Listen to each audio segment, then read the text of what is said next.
Greetings to my fellow Reds. Well, if you look over my shoulder, you'll see a shirt signed by the Champions League winners of 1999, of course, the treble winners. And I would love the current squad to have a look at that, because that's the closest they'll get to a Champions League victory. We are oceans away at the moment, oceans. What a disappointing game against Barcelona. Disappointing for me because we just never featured in the game, and disappointing because all three goals that we conceded could have been avoided. I think there were very few that expected United to emerge as victors, especially going into the game a goal down from the first leg. But we'd beaten PSG away, we'd beaten Juve away, and, I think that a more dogged and determined performance could have been put in on the night. Immensely disappointing. Couple of interesting facts emerging. One of them being that 8 years ago we lost a Champions League game against Basel, and Smalling, Jones and Ashley Young were all present in that game. It just shows how little we've progressed in terms of team selection since then. And this is really coming under the spotlight at the moment. I cannot fathom how many mediocre players there are in our squad, that we haven't progressed, and what is even more vexing is that most of these guys have been rewarded with new contracts. The team on the night: David de Gea in goals. Victor Lindelof playing at right back because Ashley Young had to play left back because Luke Shaw was suspended. Now Lindelof is our best centre-back, wasted in the right back position. Pineapple Head and the Donkey were the centre backs. Of course, you know who I'm referring to.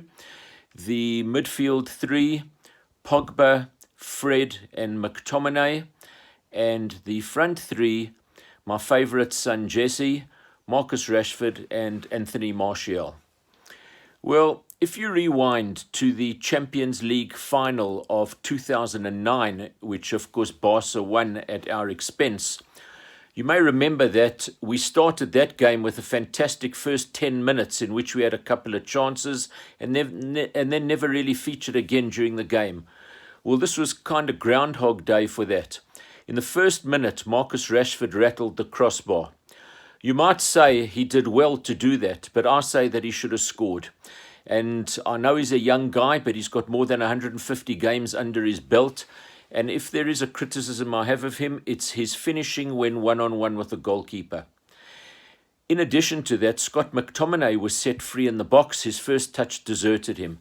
So we had two really good chances in that opening spell of the game, and how different it would have been. Of course, you can counteract that by the old cliche of if my aunt had testicles, etc., etc. Well, Barca soon got into the game, and first goal was gifted to them largely by Ashley Young. What he was doing, trying to do a fancy Johan Cruyff impression of dribbling, heaven alone knows. He had plenty time to get rid of the ball, tried to be fancy, lost possession, ball fell to the feet of Messi, the last guy you want to see in possession in that particular area of the field. Messi waltzed past a couple of players and he put a fabulous shot into David de Gea's bottom right-hand corner. 1-0. 4 minutes later, I have to say a really uncharacteristic error by de Gea. He dived over the ball that Messi had put in a speculative right-footed shot. An atrocious goalkeeping error. 2-0 down. And quite frankly, at that point, game, set and match. The third goal came in the second half, courtesy of Coutinho, and it was a carbon copy of a number of goals that he scored for Liverpool in the past. This guy, you cannot give him space on his right foot because he's lethal. What did he do? He had the ball on the left-hand side, he cut in, Chris Smalling gave him yards of space, and he smashed an excellent shot into the roof of the net from long distance. 3-0, game over. At that point, it was really trying to contain Barca and not being embarrassed. I thought they might get 5 or 6 at that point in time. But a really disappointing night of football, and all the same problems identified again. The defence, so poor. What we are doing with these guys that were signed in the Fergie era, heaven alone knows. Yes, Smalling and Jones were signed as promising youngsters. They've never really progressed. And Ashley Young, we've got a 33-year-old winger playing at fullback. He's long past it. His legs are gone. His distribution is shocking, and he needs to be put to pasture.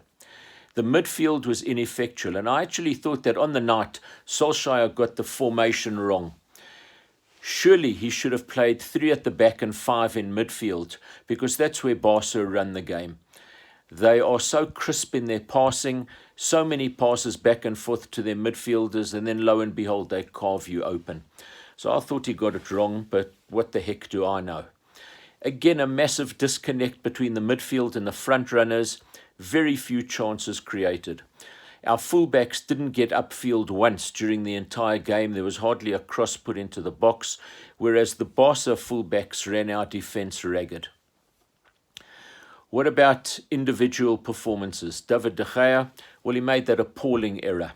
What alarms me as well is his distribution seems to have deteriorated, and I just wonder if his mind wasn't on matters in Madrid rather than matters on the field on the night.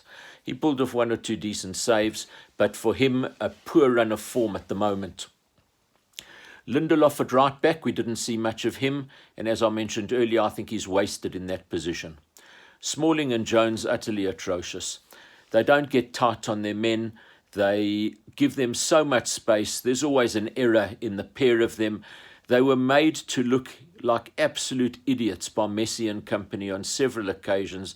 They were really floundering. Their distribution is extremely poor, and I really pray that we will see neither of them lining up as first team choices next season.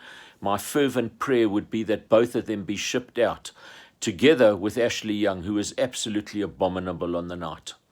The less said about him, the better. Paul Pogba, an extremely poor game.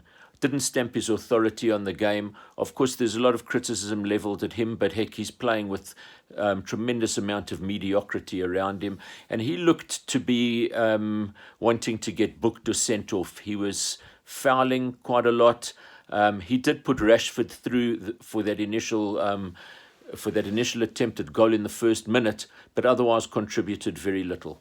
Fred was extremely poor on the night.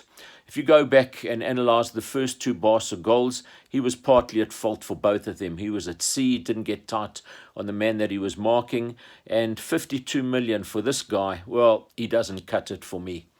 I don't know who was responsible for that signing. I somehow suspect it was Woodward and his cronies in the boardroom. Scott McTominay, as good as he's been in a couple of the previous European games, he was poor on this night. He looked out of his depth, really didn't contribute much. Jesse Lingard, well, for me, it's Groundhog Day with him.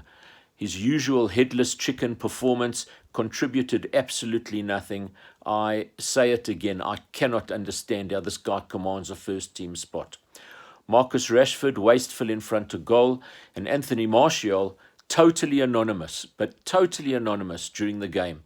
Hardly noticed him. He looked totally uninterested. Solskjaer used 3 substitutes, Dalot, Lukaku and Sanchez. I felt that at half-time he should have brought on Lukaku and Sanchez and really gone for it.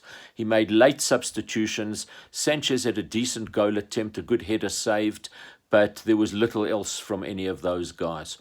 And in fact, we ended the night in defensive mode. A deserved thrashing. I have to say there aren't many occasions in which, as a United fan, I'm embarrassed by the team's performance, but this was one of them. And of course, all the talk now centers around what's going to happen next season. This squad needs a massive overhaul. I would sincerely hope that several of these guys get shifted onto other clubs and that we reinforce the squad. But that remains to be seen. Next game, Everton on Sunday. It will also be a tough game. All that we have to fight for is to try and get a spot in the top 4. Bunch of really difficult fixtures coming up, but who knows where this is going to go. Also very difficult to explain how under Ollie we started off so well, and since he's been given the job permanently, it seems to correspond with a severe dip in form. We've lost 5 of the last 7. Very, very disappointing. And of course, the next three, Everton away and City and Chelsea at home. Wow. Imagine losing all three of those. That would be 8 out of 10. But of course, winning all three of them would set us up very nicely for a top 4 spot. With this side, you never know what we're in store for next. Hopefully, I will be able to get rid of this shirt and be back in the red shirt on Sunday. Speak to you then. Have a great weekend. Take care. Cheers.